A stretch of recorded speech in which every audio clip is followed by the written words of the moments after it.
Bien, pues tenemos una oportunidad de oro de hablar con Aitor Miñambres, aquí presente. Hola. Digamos que Aitor Miñambres es una persona inquieta, que es el responsable del Museo de Verango del Cinturón de Hierro, una iniciativa que ya ha cumplido 10 años y por lo tanto pues es de ley pues felicitar y homenajear en la persona de Aitor Miñambres las responsabilidades que han permitido tener un museo de esas características en Verango, en el ámbito de Uribe Costa. Pero aparte de eso, pues es un icono el ámbito del museo respecto a la situación de la guerra civil que sufrió el pueblo vasco y otros en el ámbito del Estado español en el ámbito de 1936-37 para el pueblo vasco y se extendió hasta marzo 1 de abril del año 39 en el ámbito del Estado español. Pero, en fin, si quieres saludar, Sí, un cordial saludo desde aquí a todas las personas oyentes y espectadoras de este programa y agradecerte, Juan Carlos, pues tu amable invitación y la posibilidad de poder desarrollar este tema. básicamente es poder poner en un ámbito disponible de la gente conocimientos que a veces se superponen con las mentiras, a veces un gramito de verdad y 99% de mentiras, y esto amerita ser consecuentes y decir la verdad. Por ejemplo, cuando se dice aquello de es que los vascos se rindieron en Santoña y lo hicieron voluntariamente porque no combatieron nada. Por ejemplo, tú mismo tienes unos artículos, concretamente recuerdo uno en el diario de ella respecto a la lucha después de la caída de Bilbao. Incluso hay gente más o menos comprensiva del fenómeno que cifra el final de la guerra de los vascos con la caída de Bilbao, lo cual es lamentable porque luego en las encartaciones en Zona Minera tú mismo escribiste un artículo respecto a la continuación de la lucha en los meses de julio y agosto, batiéndose el cobre los gudaris por su libertad, lo cual ciertamente son unos meses complicados desde la etapa inicial del 18 de julio en el ámbito de las delegaciones provisionales a través del ámbito del gobierno civil. Ahí está, por ejemplo, un Pedro Asaldúa, que luego será asesor del Enacari, Aguirre, y luego tenemos en octubre la constitución del gobierno vasco el día 7 de octubre y a partir de ahí pues evolucionan las circunstancias con batallas como las de Villarreal, con un planteamiento estratégico concurrente en las líneas de mando, pero ciertamente estas cosas las podemos ir porque al fin y al cabo es una lucha larga la que lleva a la ausencia de combate en Santoña, pero lo mismo que en otros lugares, pues hubo situaciones de final del conflicto porque no puede seguir combatiendo. Esto pasa más a menudo de lo que pudiera pensarse, pero ciertamente todo tiene un contexto, todo tiene un antes, un durante y un después.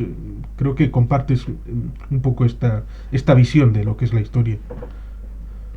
Sí, para abordar este tema efectivamente hay que contextualizar un poco los hechos, porque incluso se ha llegado en algunos casos a leer la aberración de que Bilbao cayó porque los vascos se rindieron en Santoña, cuando es totalmente un despropósito, tanto en el espacio como en el tiempo.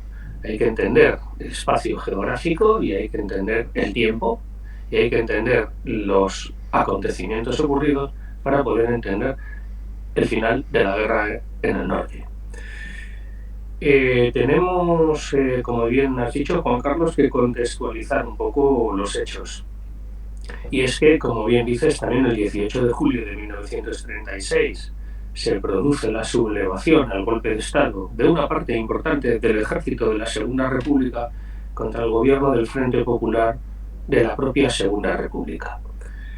Este golpe de Estado triunfa en dos herrialdes del Valde, en Nafarroa y en Araba, pero fracasa en otros dos herrialdes, en Guipúzcoa y en Vizcaya.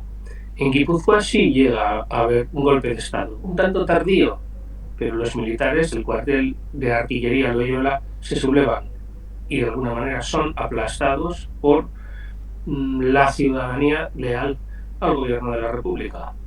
Y por otro lado está el caso de Vizcaya. En Bilbao no. En Bilbao la guarnición no se subleva contra el gobierno de la República, con lo cual el gobernador civil mantiene todos los resortes de poder para poder atender la nueva situación de emergencia que se viene encima. Lógicamente, los partidos que conforman el Frente Popular, es decir, los partidos que conforman el gobierno, son leales al gobierno. Pero por otro lado está el Partido Nacionalista Vasco, que no forma parte del gobierno de la Segunda República, pero que decide que entre democracia y fascismo, entre república y monarquía, se decanta por la democracia y por la república, a pesar de las diferencias o de los puntos que les salvan ideológicamente del gobierno central de Madrid, y también a la espera de que se haga definitivo la concesión del Estatuto de Autonomía que llevan ya esperando desde hace bastantes años. Es decir, el gobierno del Frente Popular, sin ser un gobierno en el que tomen parte los nacionalistas vascos, sí es un gobierno que por un lado es un gobierno democrático, es un poder legalmente constituido, y por otra parte tiene una sensibilidad hacia el hecho diferencial vasco muy superior a la que tienen los golpistas. ¿Y quiénes son los golpistas? Pues los golpistas, encabezados por el ejército, son de alguna manera una amalgama de poderes fácticos o, en algunos casos, incluso también populares. Es decir, no solamente está la oligarquía, la derecha española, también hay sectores carlistas, populares, que tienen en una defensa de la religión, en una defensa de una serie de medios de vida, su punto de referencia, que van de alguna manera a apoyar ese golpe de Estado. Sí, ciertamente ahí podemos referenciar elementos de la propia historia, porque ciertamente a veces se confluye la visión de que Segunda República conduce inevitablemente a guerra civil, y a veces esta es una visión negra, una especie de leyenda negra, y luego la leyenda rosa de que todo era maravilloso, era fantástico en la Segunda República, era todo pacífico y estupendo, y digamos que vino el tormentón de la guerra y rompió todos los esquemas. Ni una cosa ni la otra. La Segunda República pues tiene, como todos los regímenes, sus más y sus menos, sus periodos de dificultad. Por ejemplo, periodo inicial, el bienio de republicano-socialista con Azaña, luego viene el bienio de la CEDA con Lerroux, y luego pues está el triunfo del Frente Popular en las elecciones de febrero del año 36. Para un vasco podría ser dificultoso el apoyo a la República, en tanto en cuanto en el año 34, y sin ninguna relación orgánica con el octubre de Asturias y de Cataluña, nos atacaron en lo que se llamó el pleito de los ayuntamientos, que fue un ataque sistemático contra el concierto económico, a pesar de que no se conoce como tal, lo cual ciertamente podía llevar a pensar que el PNV se abstendría de un conflicto que a fin de cuentas es de los españoles, pero evidentemente un conflicto en los vecinos conlleva a que te puedan incendiar tu propia casa, lo cual evidentemente en base a los principios es como el PNV actúa el 18 de julio respondiendo al fascismo con democracia y con el valor de defender el legítimo régimen establecido, ni más ni menos. Entonces, como sí es cierto que puede haber algunas similitudes ideológicas, que no de fondo, porque los nacionalistas vascos son demócratas y los carlistas no lo son, sí puede haber algunas similitudes que sean la grieta por la que se pretende desde un momento dado desmovilizar a los nacionalistas vascos apartándoles de su unión o de su apoyo no al Frente Popular, sino al gobierno de la República, que en ese momento es gobernado por el Frente Popular. Ahí, en esa tesitura, es cuando tal vez algunas personas deseosas de romper esa alianza, ese apoyo del nacionalismo vasco hacia el régimen legalmente constituido, es por donde tal vez ya empiecen algunos tanteos o algunos intentos de encontrar algún mediador para que los vascos no se esfuercen en el apoyo o en la defensa de la República. Pero estamos muy, muy, muy lejos. Los vascos, los nacionalistas vascos, en ese momento están lógicamente ilusionados por conseguir su autogobierno, por el que han luchado durante tantos años durante un régimen como la propia República. No hablemos ya anteriormente de la dictadura de Primo de Rivera. Y ese estatuto de autonomía les va a permitir desarrollarse de una manera nacional para sentar las bases de su autogobierno y de su identidad. Pues bien, ocurre que Guipúzcoa es atacada por los requetés, es atacada por el ejército del general Franco a lo largo de los meses de julio, agosto y septiembre de 1936. Y los defensores no tienen armas con los que defender el territorio. Los defensores, bien sean frente populistas, bien sean revolucionarios anarquistas o bien sean nacionalistas vascos, no tienen de alguna manera con qué defender ese territorio. Si es cierto que se producen una serie de combates importantes, se producen una defensa de Irún Numantina, con la cual finalmente queda cerrada incomunicado el Estado español, digamos, republicano del Estado francés, pero es una batalla que se pierde por la falta de armamento, y la falta de armamento viene por la falta de apoyo exterior. Y entre ellos la creación del Comité de No Intervención, en el que están precisamente los dos que tendrían que ser aliados naturales de la República, que son Francia en mayor medida y luego en menor medida Gran Bretaña. Guipúzcoa se pierde por la falta de armamento con la que enfrentarse la ciudadanía frente a un ejército profesional y a unas milicias carlistas preparadas que le están atacando. Y justo cuando parece que este ejército golpista sublevado va a seguir avanzando hacia Bilbao y va a hacerse con todo el territorio vasco, llegan armas. Y esas armas llegan gracias a los desvelos tanto de los agentes de la propia República como de los nacionalistas vascos. Y esas armas llegan a Bilbao y con esas armas se arman a 5.000 voluntarios que acuden al frente guipuzcoano y consiguen parar en la Muga al ejército franquista y a los requetés. Eso ocurre a partir del 25 de septiembre de 1936 y a consecuencia de ese parón, de ese frenazo del avance del enemigo, rápidamente las Cortes conceden el Estatuto de Autonomía el 1 de octubre y rápidamente el 7 de octubre se crea en Guernica el gobierno de Euskadi, un gobierno de concentración de todos los partidos políticos leales a la República, encabezado por un presidente del Partido Nacionalista Vasco. Y ese presidente del Partido Nacionalista Vasco, el lehendakari Agirre, José Antonio Agirre Lecube, que no solamente va a ser presidente del gobierno vasco, sino que además va a ser consejero de defensa del primer gobierno vasco, plantea dentro de su cartera de defensa una doble estrategia.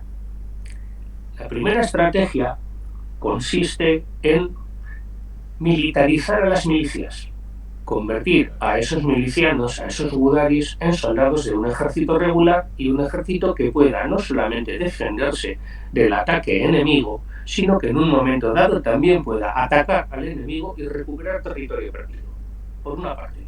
Y por la otra, culminar la idea de realizar alrededor de Bilbao un perímetro defensivo, una muralla defensiva, apoyada en los montes que circundan Bilbao, desde un extremo del Abra hasta el otro extremo del Abra, 90 kilómetros de muralla defensiva, el llamado Cinturón Defensivo de Bilbao, posteriormente conocido como Cinturón de Hierro, construido a base de trincheras, nidos de ametralladora, de hormigón armado, refugios, observatorios, campos de alambrada. Es decir, por un lado, una estrategia activa y por otro lado, una estrategia de defensa. Pues bien, a partir del 7 de octubre de 1936, el Lehendakari de alguna manera comienza rápidamente a trabajar en ese sentido, porque sabe que independientemente de muchos otros fenómenos, para ganar una guerra es importante tener un ejército.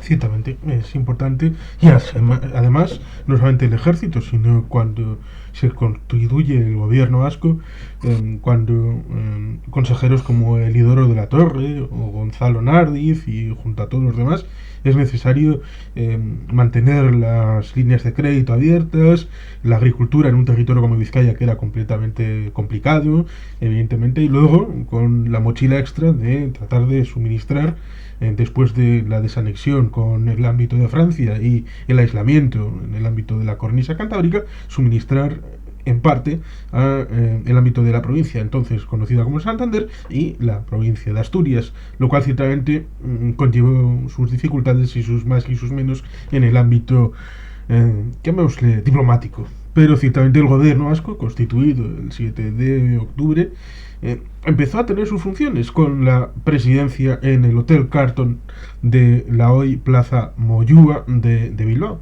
y ahí empezaron a tener evoluciones en el ámbito militar. Uno de los íconos que puede establecerse es esa batalla de Villarreal, que hubo diferentes perspectivas según el mando. Seguramente esto lo conoces bastante mejor tú que yo. Efectivamente, Aguirre tiene ocasión de probar su ejército de una manera abierta, en campo abierto, en guerra, en el frente, y resulta ser un verdadero desastre el resultado. La idea de Aguirre era recuperar territorio de Guipúzcoa, es decir, recuperar el último territorio de alguna manera perdido antes que iniciar un avance sobre Álava. Ocurre que en ese momento el general Franco, para hacerse rápidamente con el control de todo el territorio peninsular, presiona continuamente sobre Madrid. Quiere conquistar Madrid, quiere tomar Madrid, lo intenta a lo largo del invierno de 1936 a 1937 repetidamente y va fallando una vez tras otra. Se pide a los vascos y también a los asturianos y a los santanderinos que hagan maniobras de diversión o presión en el frente norte para que Franco pueda se vea obligado a retirar sus reservas de Madrid y así presione menos sobre Madrid. Es decir, Madrid pide a Euskadi: atacad en vuestro frente para que a mí Franco me ataque menos en el mío, lo cual es una estrategia totalmente comprensiva, porque la guerra verdaderamente se hace de esa manera. Pues bien, se plantea una ofensiva sobre Álava, aunque el Lehendakari quiere hacerlo recuperando territorio guipuzcoano, es decir, atacar hacia él sus asesores militares le aconsejan atacar hacia el sur en una maniobra combinada con las fuerzas cántabras y asturianas que finalmente no se produce. No se produce esa maniobra combinada, con lo cual los vascos se quedan, digamos, solos atacando hacia el sur y no tienen además tampoco la preparación suficiente para poder hacer maniobras de esa envergadura. Como el ejército regular se ha sublevado contra el gobierno, pocos militares de alguna manera tan leales en ese momento al gobierno republicano y al gobierno vasco concretamente, con lo cual el ejército de Euskadi es un ejército formado por hombres que no tienen mucha formación militar, con mandos que no proceden de academias militares, sino que proceden pues, de otros ámbitos, pues de personas con carisma en su partido político, personas respetadas en su sindicato, personas que han destacado como milicianos en el frente, que han ascendido por su valor, por su valentía, pero no han recibido una formación militar como la que recibe un oficial en cualquier país. Por otro lado, su artillería es muy escasa, es heterogénea, es pobre, es vieja, está conseguida comprando aquí y allá, salvando los obstáculos del Comité de No Intervención. Y por último, la aviación que tienen es una aviación de poca categoría. En algunos casos hablamos de aviones viejos, aviones civiles transformados a aviones militares, y eso sí, de 15 cazas soviéticos. Decir, a Euskadi llegaron 15 cazas de 400 que enviaron a la República, o de 600 llegaron 15, una cantidad muy pequeña, y con eso tenía que operar el Lehendakari Aguirre y su ejército y su Estado Mayor. La ofensiva de Villarreal es un desastre. Aproximadamente en el ataque mueren unos 800 o 900 gudaris y milicianos vascos, y unos 2.500 aproximadamente heridos. O sea, la moral se va al suelo cuando en Bilbao ven llegar ambulancias y heridos por todos los sitios, llenando los hospitales. Con lo cual se dan cuenta que el ejército vasco puede servir para resistir, pero para atacar no está preparado. Eso por un lado. Y por otro lado, pues continúa la construcción del cinturón de hierro, y en el momento peor de todos, pues el ingeniero jefe de la obra, Alejandro Goicoechea, el 27 de febrero de 1937, a un mes de la ofensiva, pues cambia de bando e informa a los franquistas cuáles son los puntos débiles del cinturón dejados por él a propósito, dejadas zonas sin fortificar por él a propósito, para que los franquistas puedan entrar fácilmente en Euskadi. Y es que el general Franco, viendo que no puede conquistar Madrid, decide liquidar el Frente Norte. Y decide liquidar el Frente Norte comenzando por Euskadi, además. Y decide liquidar el Frente Norte comenzando por Euskadi porque piensan que si comienzan por Asturias van a tener muchísima resistencia, pero si comienzan por Euskadi, pues a lo mejor los nacionalistas vascos no resisten tanto, o simplemente tampoco los milicianos vascos resisten tanto. Pero se encuentran con el fenómeno contrario, precisamente contrario de lo que se esperaban, porque ellos sabían que en el norte había mal tiempo, que las montañas son abruptas, pero contaban ya con todo eso. Para ellos eso no era una sorpresa. La sorpresa fue que los batallones vascos resistieron muchísimo a pesar de la presión que se ejerció sobre ellos a todos los niveles. De tal manera que el general Mola, que pensaba conquistar Bilbao en 3 semanas, tardó 3 meses y ni siquiera pudo verlo él porque murió pocos días antes en un accidente aéreo. Al ver Mola que sus fichas apenas se mueven del tablero, que pasan las semanas y que casi no han avanzado en el Frente Vasco, que esperaban liquidar rapidísimamente, cosa que hemos visto recientemente en otro conflicto actual, pues decide sembrar el terror y lanza octavillas y dice: si vuestra sumisión no es inmediata, arrasaré Vizcaya. Tengo medios logrados para ello. Claro que los tenía. Tenía a la Legión Cóndor alemana y a la aviación italiana legionaria.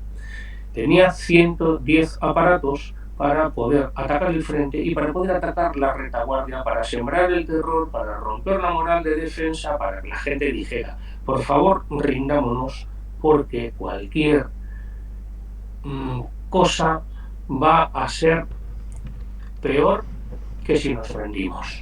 Ciertamente ahí tenemos un elemento, bueno, primero hilando con la batalla de Villarreal, que tengo entendido que había 3 movimientos convergentes sobre Legutio y al final solamente se hizo uno, cosas de esos asesores de procedencia múltiple. Pero ciertamente la falta de material, siempre hay voluntad de ganar. Los gudaris tenían buen ánimo antes de la batalla, pero eso no basta para ganar una batalla. Es necesario tener armas, como en ese otro conflicto que has dejado encima de la mesa. Han necesitado armas para poder sobrellevar la ofensiva del enemigo. Ciertamente, Mola dijo aquello de tengo medios sobrados, y el día 4 de enero del 37 hubo bombardeo una vez más sobre Bilbao, y hubo esa circunstancia de que alguien tuvo la mala idea de llevar la justicia por su mano a los buques prisión, el Cabo Quilates entre ellos. Ciertamente podemos hablar de la Erchaña y de la Erchaña Iguiletua, de los medios de policía vasca que son los antecedentes de la actual Erchancha para la seguridad propia en la retaguardia y el ámbito de la policía militar, para el ámbito del ejército, en un universo de seguridad tanto hacia el interior como en el ámbito de la defensa del propio país.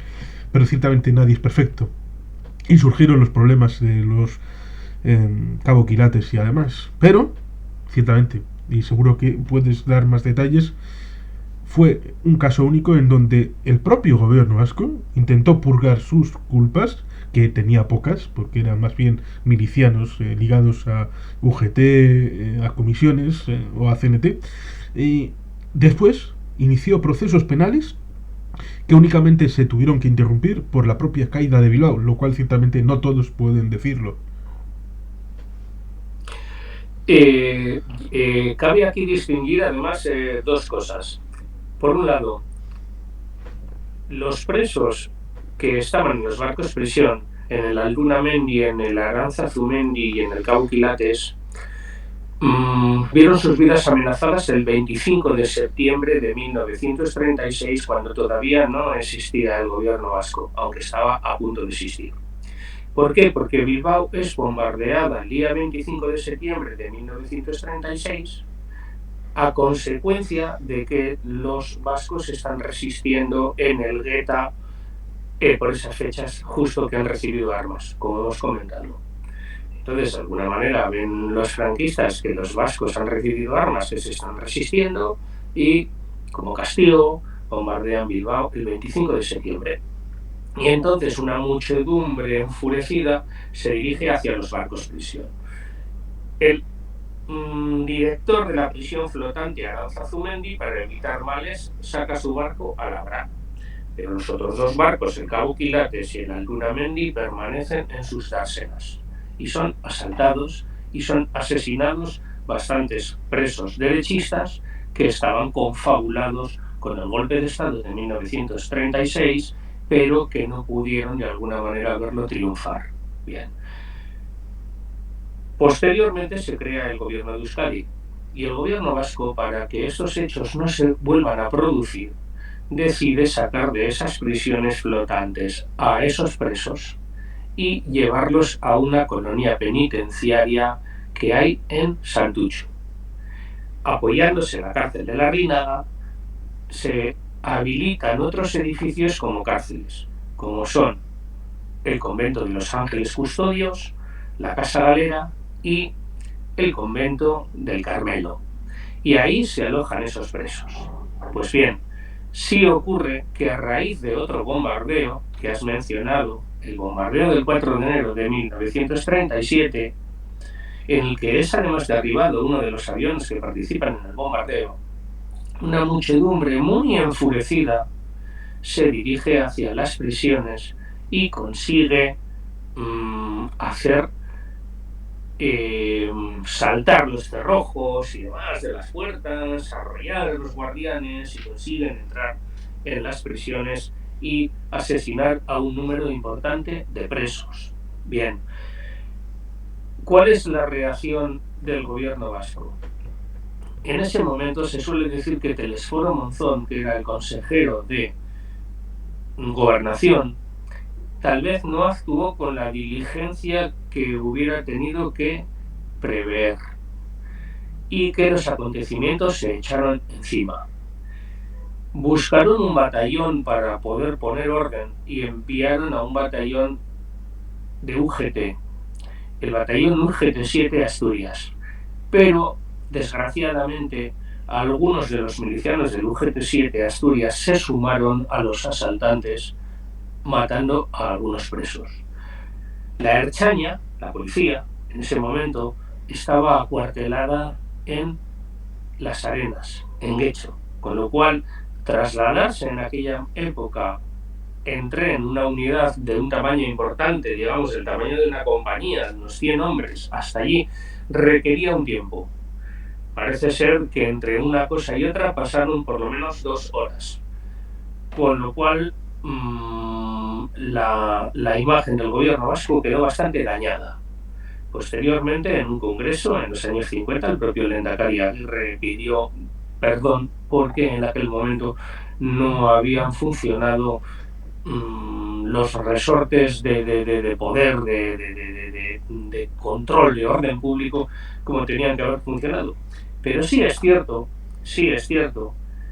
que, a diferencia de lo que ocurría en la España fascista, donde se producían asesinatos en algunos casos o en muchos casos como parte de la propia estructura del nuevo régimen, en el caso de la Euskadi autónoma no existía esa mentalidad de acabar de esa manera con el adversario.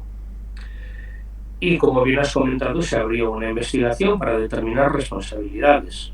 Y esa investigación se vio interrumpida con la caída de Bilbao. Es decir, que sí hubo un propósito de enmienda y una vocación de reparación del daño causado por parte de las autoridades legítimas.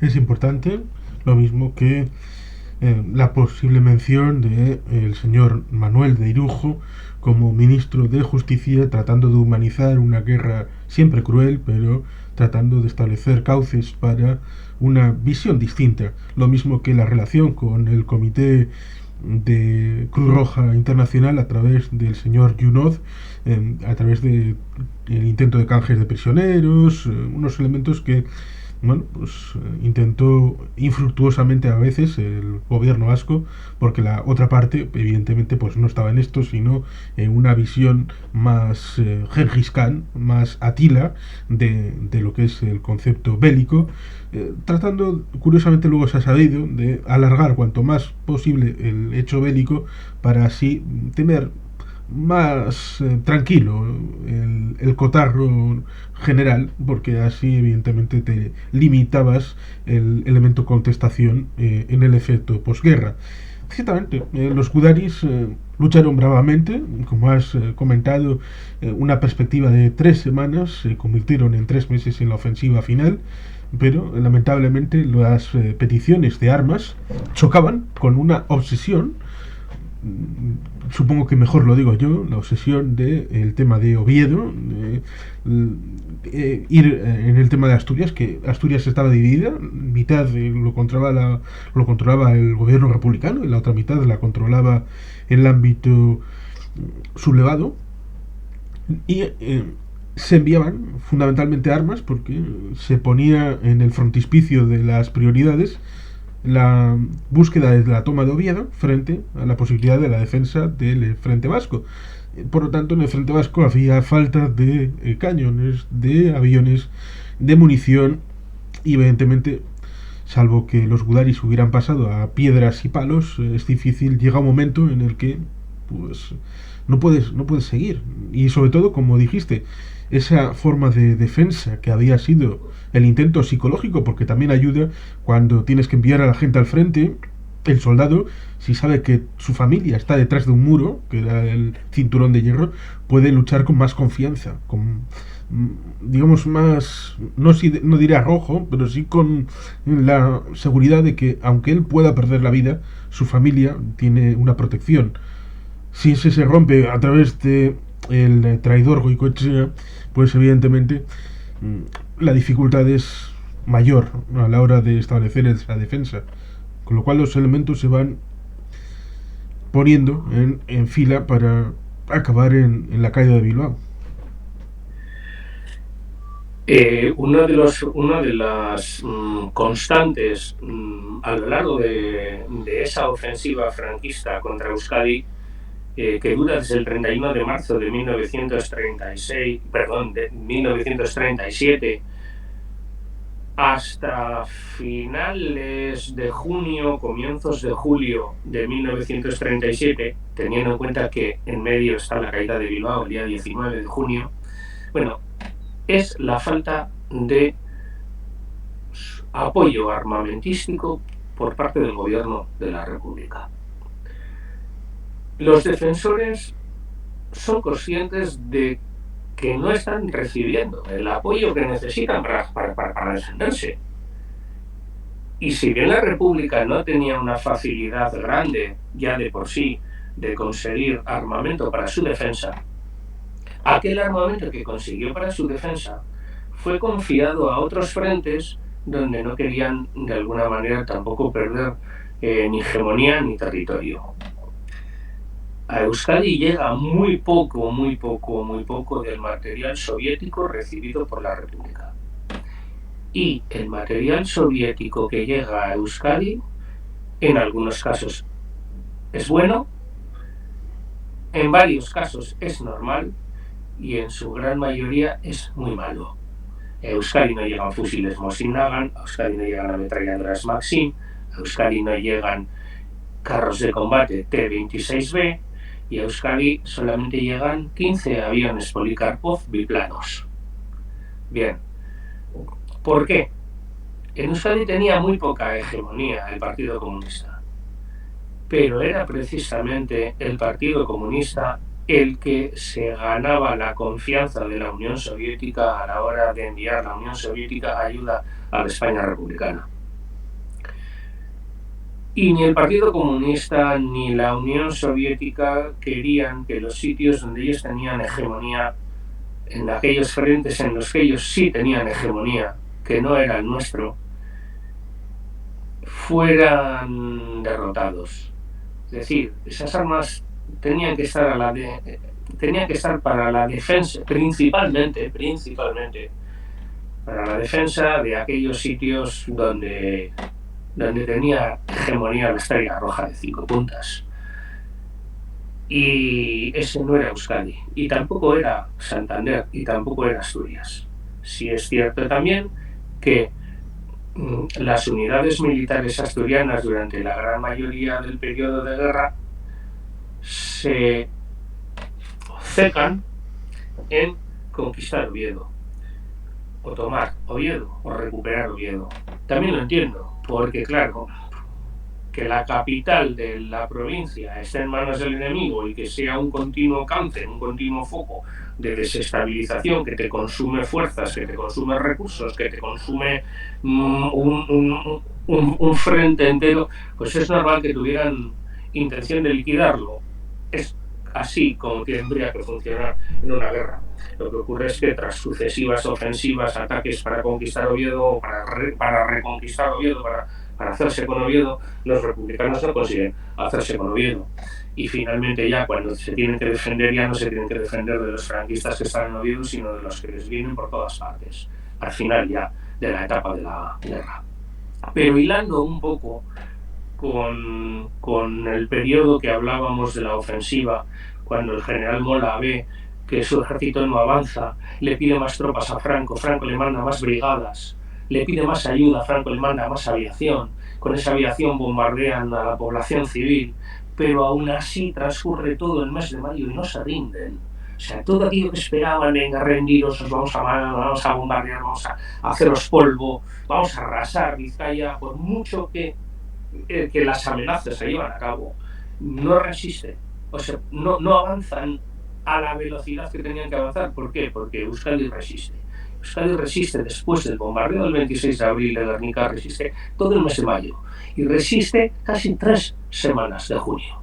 Y llega un momento en que las tropas enemigas, las tropas franquistas, conociendo el punto débil del cinturón de hierro y teniendo ya los montes Jata y Vizcarri y Peñalemona en su poder, se deciden a romper el cinturón y entrar en Bilbao. Pues bien, incluso roto el cinturón, sus tropas tardan 7 días en conquistar Bilbao. ¿Y por qué? Porque una vez más el ejército de Euskadi resiste y hace un tapón en Archanda y Santo Domingo porque su lehendakari se lo pide para poder evacuar 200.000 personas hacia el oeste, hacia las Encartaciones y hacia Cantabria. También el gobierno vasco se va al exilio, primero a Turchíos, de ahí a Cabo Mayor, a Santander, y luego ya de ahí a Francia. Pues bien, es un gobierno que tiene 200.000 civiles exiliados, un ejército de 50.000 soldados exiliados, y sin patria, sin una retaguardia a la que acogerse, sin un sitio donde alojarse, sin unos suministros con los que atenderles. Entonces está en una situación muy, muy difícil. Y además, con la intuición de que el Frente Norte se va a derrumbar. Han aguantado 3 meses en Euskadi, pero los franquistas no se van a parar ahí, van a seguir todo hasta liquidar el Frente Norte completamente. Entonces la idea de Aguirre es sacar a su población de ahí, hacerla llegar a zonas seguras, montarla en barcos y hacerla llegar a zonas seguras, con la esperanza de volver algún día, cuando la guerra se resuelva favorablemente en otros frentes, o cuando las democracias occidentales nos ayuden y consigamos reconquistar el territorio que nos han quitado los fascistas, cosa que es una esperanza. La guerra también tiene un ejército, así como puede sacar a una población civil en barcos fletados a tal efecto, también tiene un ejército, y ese ejército no lo puede sacar fácilmente.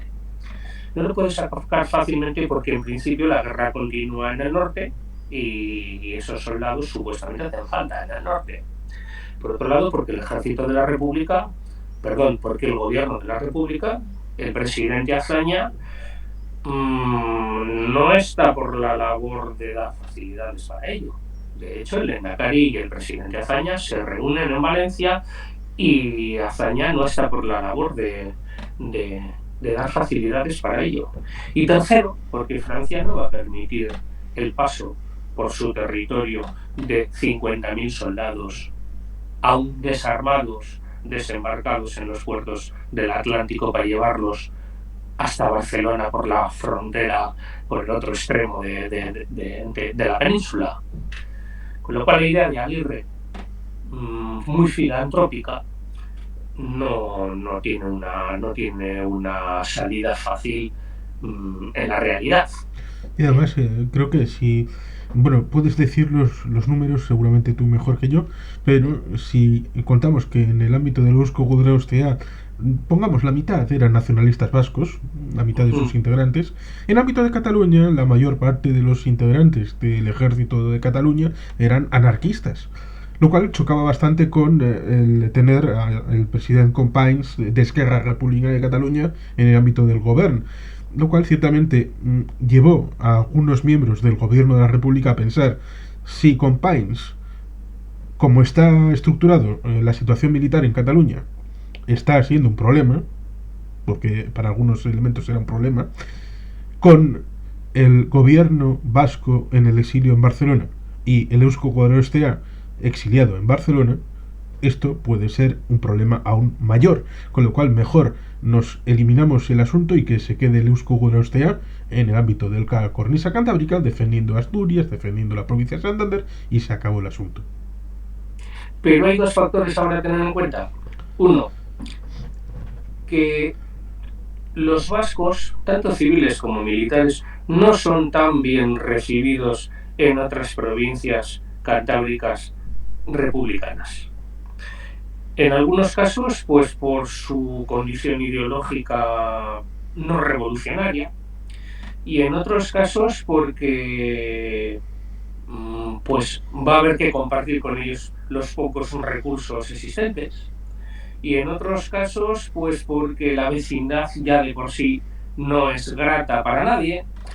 Sí, en ese caso, en el siglo XIX habían sido utilizados la provincia y parte del pueblo de Santander en contra de los fueros, como punta de lanza, como también había sido utilizada alguna otra diputación, como por ejemplo la de Barcelona, lo cual ciertamente contribuye a esta distancia entre territorios y personas.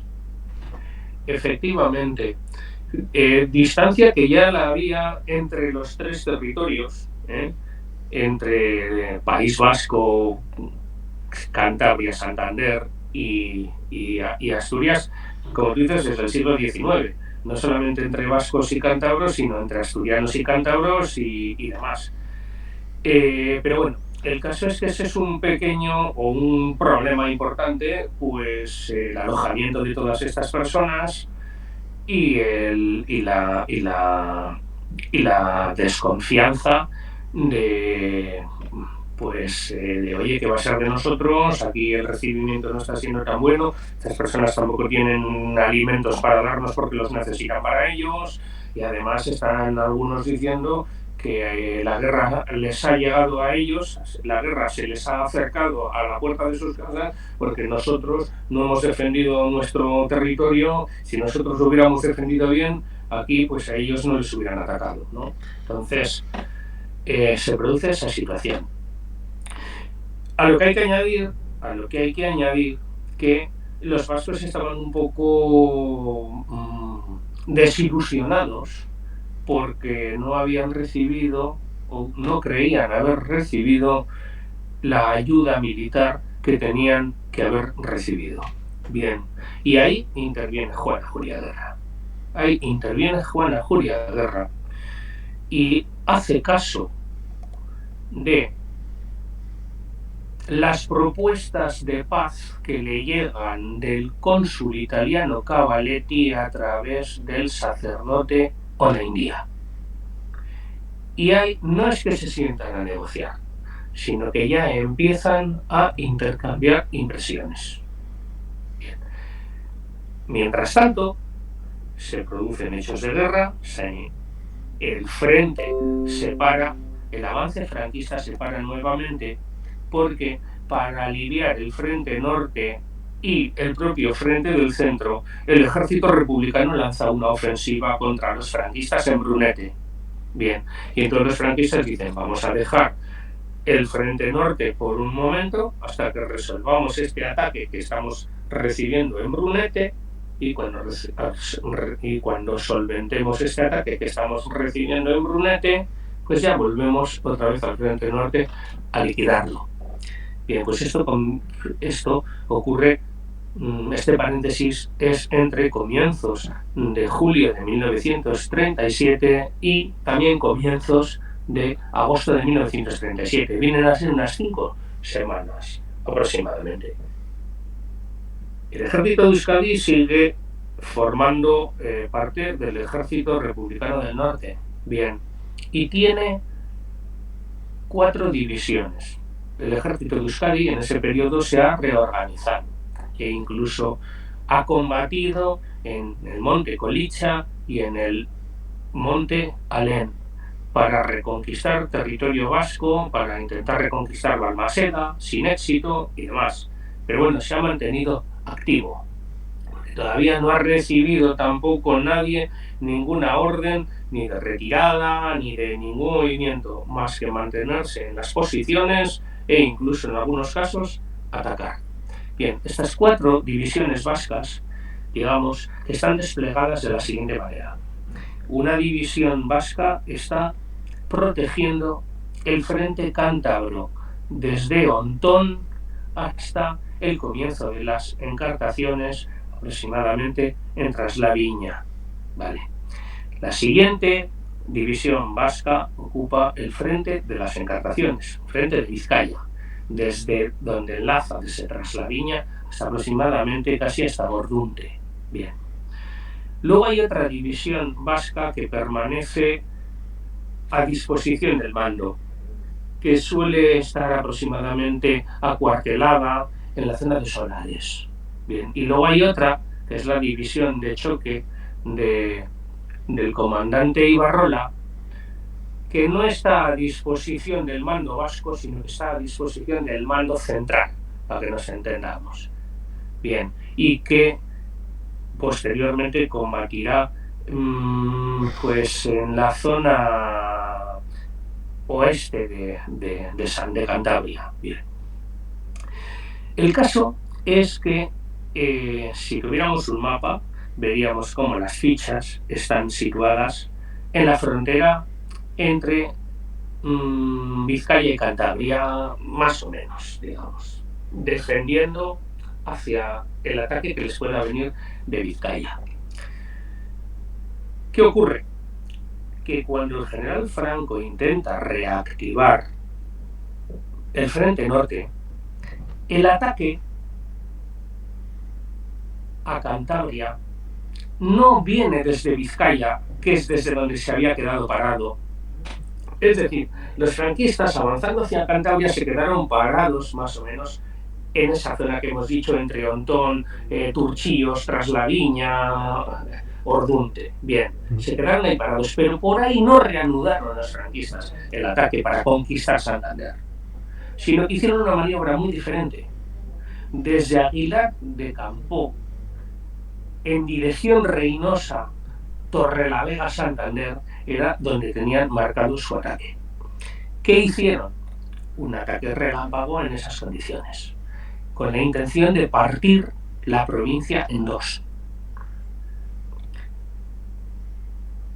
El ataque fue duro, pero los batallones cántabros que defendían Reynosa se derrumbaron y quedaron copados 22 batallones, con lo cual prácticamente todo el cuerpo de ejército de Santander se esfumó.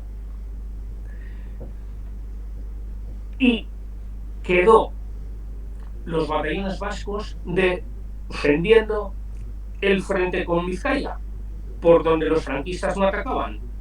Es decir, que quedaban embolsados. ¿Por qué? Porque mientras el ejército franquista cruzó desde Reynosa hasta Santander, cortó la carretera de Torrelavega, y en ese momento los batallones vascos recibieron la orden de retirarse no ya a Asturias, menos, a la línea de la Son.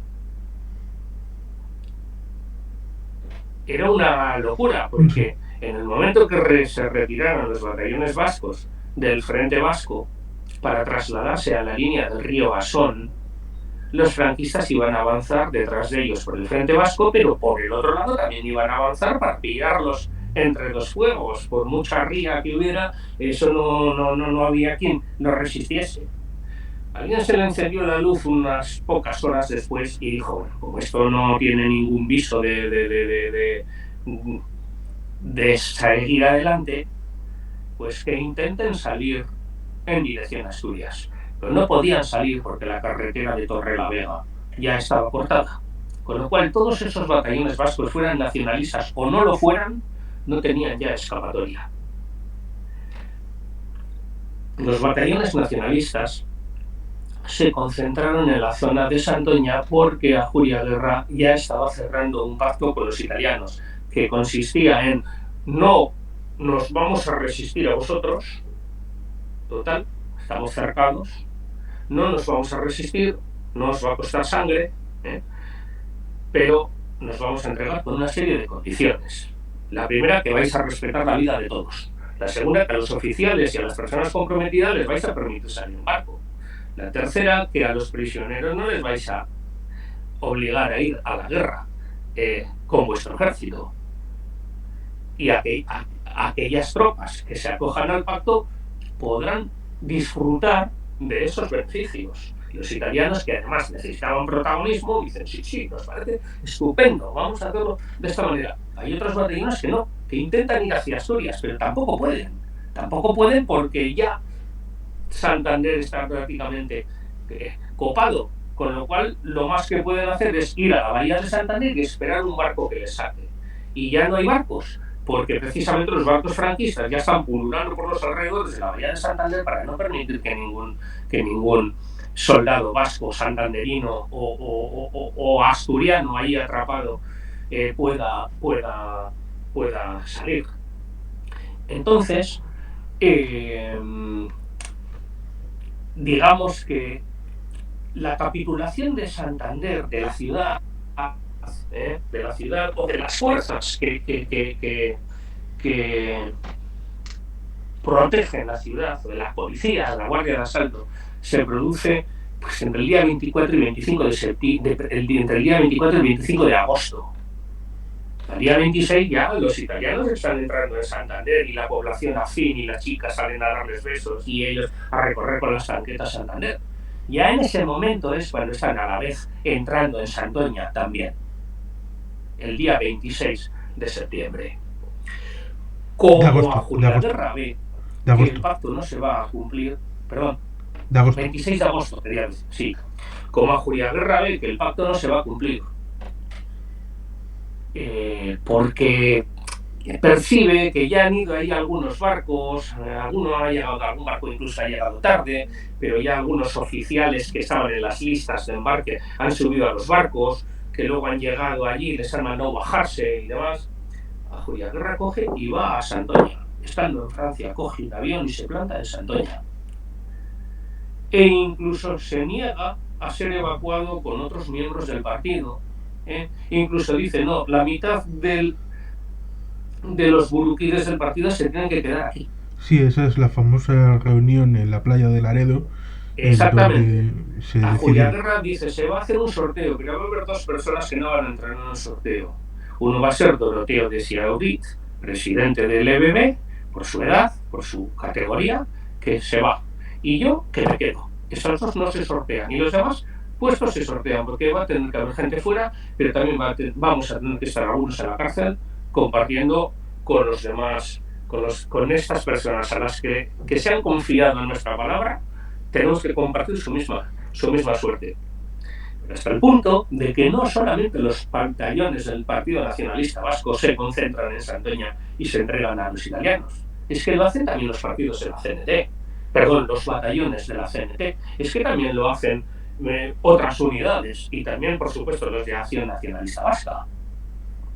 Entonces, por un lado tenemos que muy pocos batallones vascos, y luego hablaré de ellos, consiguen pasar a Asturias y que todos los demás caen prisioneros. Los que se acogen al Pacto de Santoña, por un lado, y los que no se han acogido al Pacto de Santoña, que han intentado pasar a Asturias, pero que no han podido hacerlo y caen prisioneros en Santander, en la bahía, la capital, en Santander. Sí es cierto que algunas unidades pasan a Asturias, pero son las unidades de la división de Ibarrola, que como estaban combatiendo en la zona occidental de Cantabria a los italianos según avanzaban, pudieron replegarse hacia Asturias. Y sí es cierto que 3 de los batallones de la división de Ibarrola ignoraron la orden de retirada, entre ellos el batallón Arana Goirí, y dijeron, no nos vamos a Asturias, nos vamos a cantar a Santoña porque nuestro partido nos ha dicho que todos los batallones tenemos que seguir la misma suerte. Y es cierto que esos 3 batallones son 3 batallones que pudieron haberse replegado a Asturias, pero que quieren seguir la suerte de sus compañeros de armas y entregarse en Santoña. Y curiosamente, alguien tan recto, digamos, en el tema militar y a la vez tan poco complaciente con el Lehendakari Aguirre, como es el capitán de Estado Mayor Francisco Ciutat, dice 3 batallones que habían estado luchando con denuedo hasta el último momento, decidieron ya, llegado el momento de la retirada, irse con los suyos. Es decir, que son batallones que hasta el último minuto están combatiendo. En cuanto al resto de los batallones de la división de Ibarrola que se fueron que consiguieron llegar a Asturias, con todos ellos, con todo lo que quedó de ellos después del combate, después de tanto trajín, consiguieron hacer una brigada vasca. Y quiero hablar de ella. Una brigada vasca formada solamente ya por 3 batallones. Es decir, todo lo que quedó, el personal, el armamento que quedó, lo consiguieron refundir a su vez en una brigada vasca. Y esa brigada vasca estuvo luchando en Asturias hasta el momento de la caída de Gijón. Y mientras el dirigente asturiano socialista revolucionario, Belarmino Tomás, porque también Ruiz Olazarán, que era el presidente de Cantabria, o de Santander, también era socialista, pero no era un socialista revolucionario, este otro sí era un socialista revolucionario, Belarmino Tomás. Mientras Belarmino Tomás decía, al Cantábrico nadie mira, que nadie mire al mar, aquí hay que resistir, resistir, resistir. Pero él, llegado el momento, se fue en barco y se quedó su ejército sin ser evacuado. El gobierno vasco consiguió que esos 3 batallones sí fueran evacuados. Puso barcos a disposición de todos y se buscó la vida de tal manera que esos 3 batallones consiguieran ser embarcados y salvados y llevados puestos a salvo a Francia cuando ya se derrumbó definitivamente Asturias. Es decir, siempre hubo un desvelo del gobierno vasco por recuperar a su gente y no dejarla a su suerte una vez perdido el territorio. Sí, ese matiz es muy importante, la preocupación por las personas como valor humanista de una visión global de lo que es la propia vida. Pero ciertamente, Belarmino Tomás, creo que el matiz es que fue en submarino. Y el matiz del submarino es importante porque cuando tuvieron que sacar al general Douglas MacArthur de Filipinas, también le ofrecieron salir en submarino y dijo, no, mis hombres necesitan el símbolo y yo voy a salir porque tengo que salir y no hay más oportunidad que el líder vaya a Australia, pero voy a ir en lancha para correr el mismo riesgo que cualquiera de mis soldados si tuviera que escapar del cerco de Filipinas. Un Belarmino Tomás que en ese octubre, qué paradójico, el día 12 de octubre, el día de la Hispanidad, que había hecho la independencia de Asturias. Proclamas la independencia, ya no tienes nada que ver con la república, y luego te escapas en submarino desde el puerto del Musel, lo cual ciertamente le da un enrevesado contexto ese en donde esas unidades vascas, esos pocos hombres, fueron también mal acogidos, porque se podía decir como aquello de los creadores de los creadores de del recibimiento en la provincia de Santander, de si hubierais luchado bien, ahora no tendríamos que luchar en la provincia de Santander. Cuando llegaron, esos hombres fueron maltratados también, en el sentido de que también les dijeron que habían luchado poco, de que eran prácticamente como damiselas, lo cual ciertamente es asombroso. También creo que no debemos de quedarnos solamente con los detalles, sino con el conjunto, y quiero pensar que aunque recibieron malas caras de algunas personas, pues en otros casos pues también encontraron algo de acogimiento y camaradería. Sí, confío en ello, evidentemente. No hay que ser tan obtuso y pesimista respecto a la humanidad, pero ciertamente ahí está el asunto de que en el mismo momento, en agosto, porque estamos hablando de que toda la provincia de Santander cae, ¿cuánto? 9 días. Sí, aproximadamente. Pues el mismo día que... El 11 y el 26. El mismo día de agosto que se produce la caída de Santander, que salen de la propia ciudad para rendirse, llegan las tropas italianas a Santoña, es el día de la caída de la Nestosa, la última localidad vizcaína. Efectivamente, sí. Porque se suele y es olvidar... el día en el que los vascos se entregan en Santoña. Sí, se suele olvidar ese elemento de que los vascos, en tierra vasca, en la última pulgada de tierra vasca, han estado luchando hasta el último momento, precisamente en ese momento en el que acaban por entregarse en Santoña. Lo cual citamos. Como vemos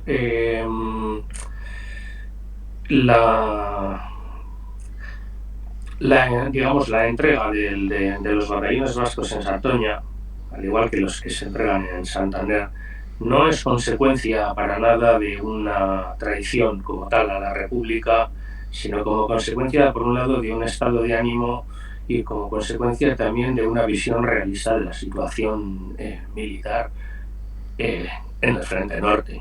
Eso por un lado. Y tampoco es cierto, como en algunos casos se ha dado en decir, que los combatientes vascos luchaban poco, corrían o se retiraban fácilmente. Para nada.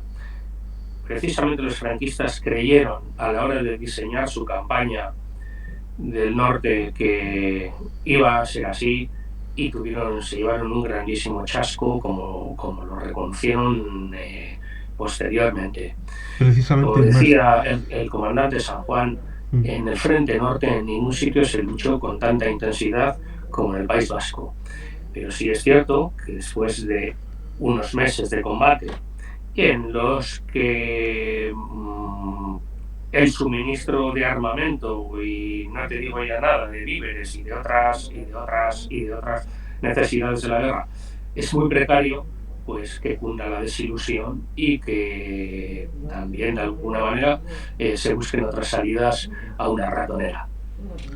Sí, precisamente es importante recordar en esos 3 meses de lucha intensa hasta la caída de Bilbao había esas tomas y cambios de mano. Evidentemente, por el día predominaba la aviación fascista, pero los Kudaris, lo que se perdía en un momento, luego por la noche lo recuperaban y había un montón de cambio de mano, lo cual evidentemente genera desgaste, pero también evidencia valor a la hora de afrontar el combate con escasas esperanzas debido a la falta de material, pero siempre con la voluntad de devolverle el golpe al enemigo. No obstante, el mito más malintencionado y que sí cabe desmontar es aquel que dice que el Frente Norte cayó tras caer Santander y Santander cayó porque los vascos se entregaron en Santoña y no participaron en la defensa de Cantabria. Pues bien, eso no es verdad, porque el lugar por donde atacaron los franquistas no estaba defendido por vascos. El puerto del Escudo. Y el lugar que defendían los vascos no fue el lugar por donde los franquistas atacaron.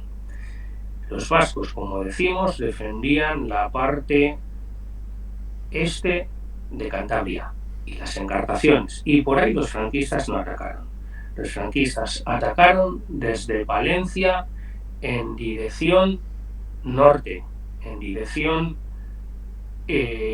Reynosa, El Escudo, Torrelavega, Santander. Sí, para lo que la esa gente, zona no estaba defendida para por que la gente esa pueda zona entender. Estaba defendida por batallones cántabros. Vale. Y los batallones cántabros sí fueron embolsados en número de 22. Y la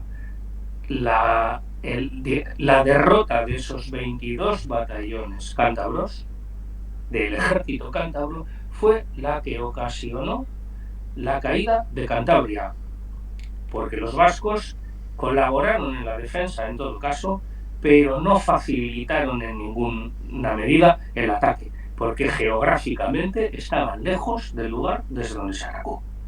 Sí, así es. Incluso luego, tiempo después, nos acusarán de haber permitido por inacción o por ausencia la derrota de la batalla del Mazuco en Asturias, en lo cual es el rizar el rizo todavía a la cuadratura del círculo. Precisamente, Juan Carlos, en la batalla del Mazuco intervinieron los batallones vascos.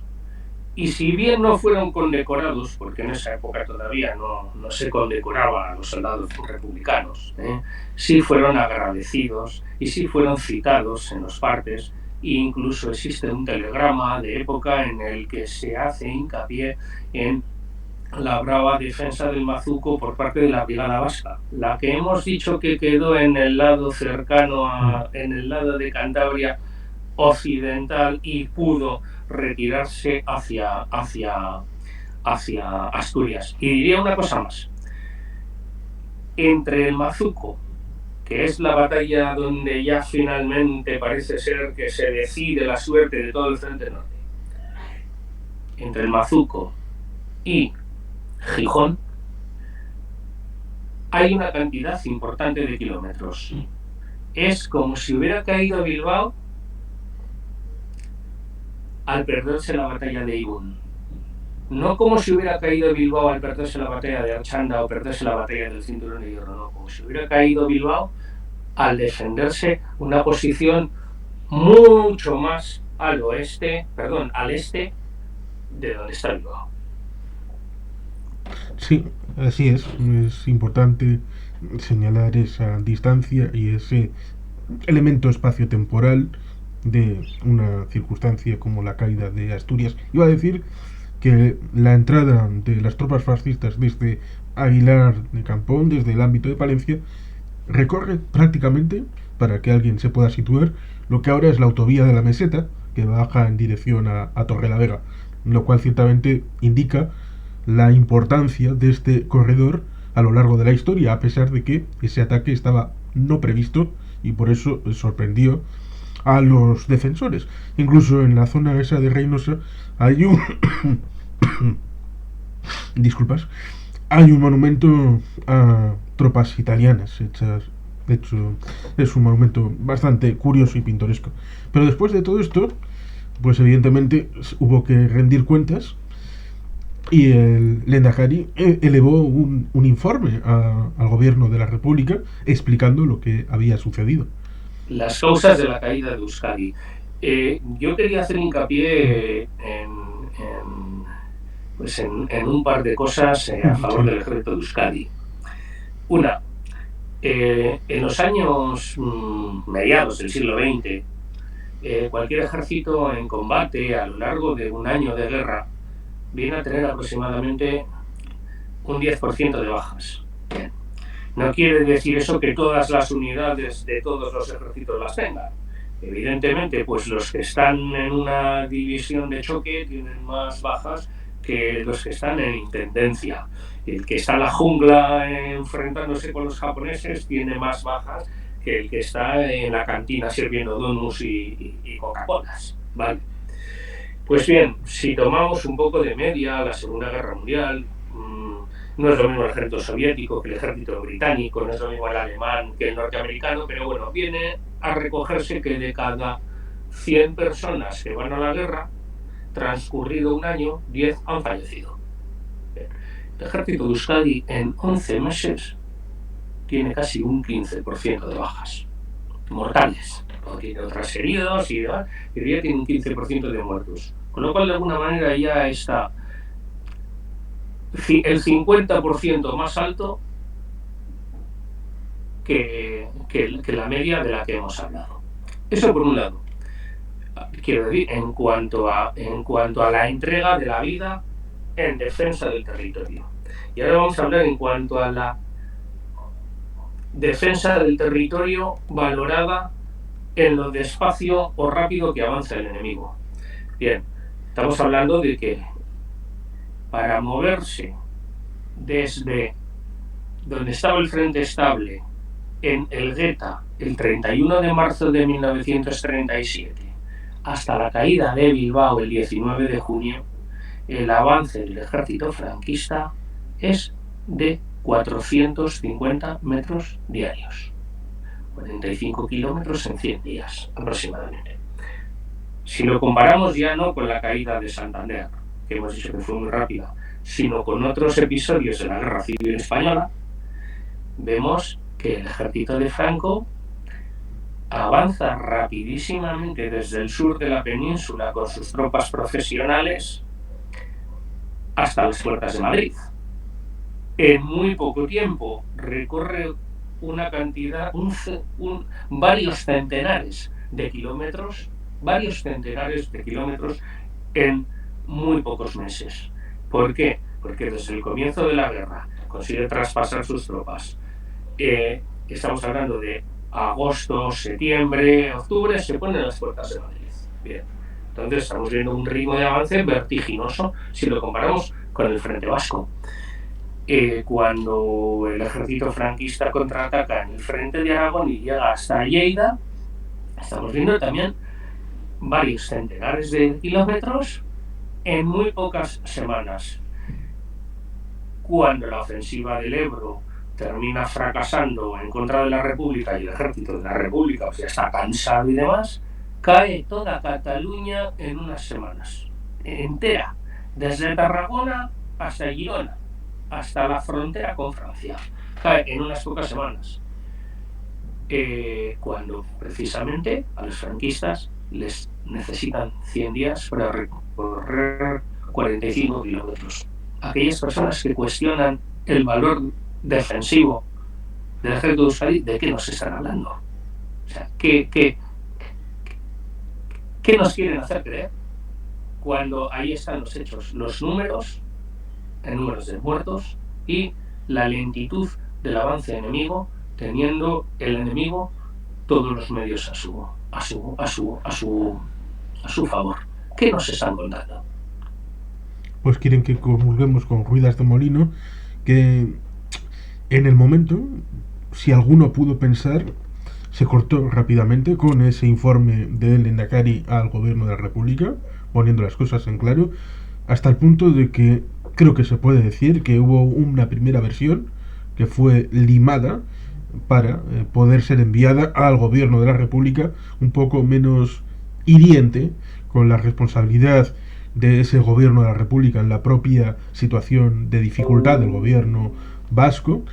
Y una vez superado ese trámite, hasta los años 80-90 desapareció del radar, no se volvió a hablar de Santoña ni de rendiciones en el término peyorativo de la circunstancia. Entiendo porque se comprendió las palabras de Lehendakari y la veracidad y realismo que transmitían. Sí, efectivamente, en los años 80, en una coyuntura política diferente y en una coyuntura de rivalidad política, ¿no? Pues yo tengo el recuerdo de que la revista Punto y Hora reavivó un poco el tema del Pacto de Santoña. Y parece ser que desde entonces, no ya por parte de tal revista, sino por parte precisamente de personas interesadas en desacreditar el valor del ejército de Euskadi y de sus dirigentes, pues han convertido ya el tema recurrente de Santoña en un eslogan, y hasta ha dado ya lugar al término santoñero, es decir, aquel troll que entra en las redes sociales cada vez que alguien publica algo sobre el ejército de Euskadi, llenándose la boca de babas y de la palabra Santoña. Sí, lo hemos podido ver varias veces, sobre todo cuando ha habido la circunstancia de que el Grupo Vasco en el Congreso ha llegado a algún tipo de acuerdo con algún gobierno en Madrid, en redes sociales, porque vosotros no sois de fiar, porque os rendisteis en Santoña, porque esto, porque lo otro, porque más allá, como un mito autorreferencial que ya no tiene ningún tipo de vínculo con la realidad, pero tiene vida propia. Efectivamente. Pero bueno, creo que a lo largo de esta sesión, Juan Carlos, pues hemos podido acercar a su justa medida la historia de lo que realmente ocurrió. Ciertamente, y creo que podemos cerrar recomendando tal vez dos libros, yo por lo menos por mi parte, como es Ajuria Guerra, el hermano mayor, de Eugenio Ibarzábal, y El otro pacto de Santoña, de Koldo San Sebastián y Iñaki Anasagasti, como dos elementos que pueden ayudar a profundizar a los que tal vez quieran avanzar en más conocimiento acerca de esta situación contextual respecto al pacto de Santoña y todo lo que está alrededor. Igual si quieres añadir algún libro o referencia. Yo, para las personas que quieran profundizar un poco en conocer cómo fue la guerra civil en Euskadi después de la caída de Bilbao, y también para poder llegar de alguna manera a este episodio de la rendición del cuerpo del ejército de Euskadi o del ejército de Euskadi en tierras cántabras, recomendaría el libro Enkarterriak 1937. Sí, seguro que es una gran referencia que agradecerán los que hayan llegado hasta aquí. Pues muy agradecido por la oportunidad de poner negro sobre blanco este asunto conflictivo, controvertido, pero necesariamente transparente, como siempre ha sido, a pesar de que hay algunos que vean conspiraciones, pero obsesiones que alguna gente tiene, y la vida es así. Con lo cual, gracias por estar aquí, es que ricasco. Es que ricasco suyo, Juan Carlos. ikusi arte.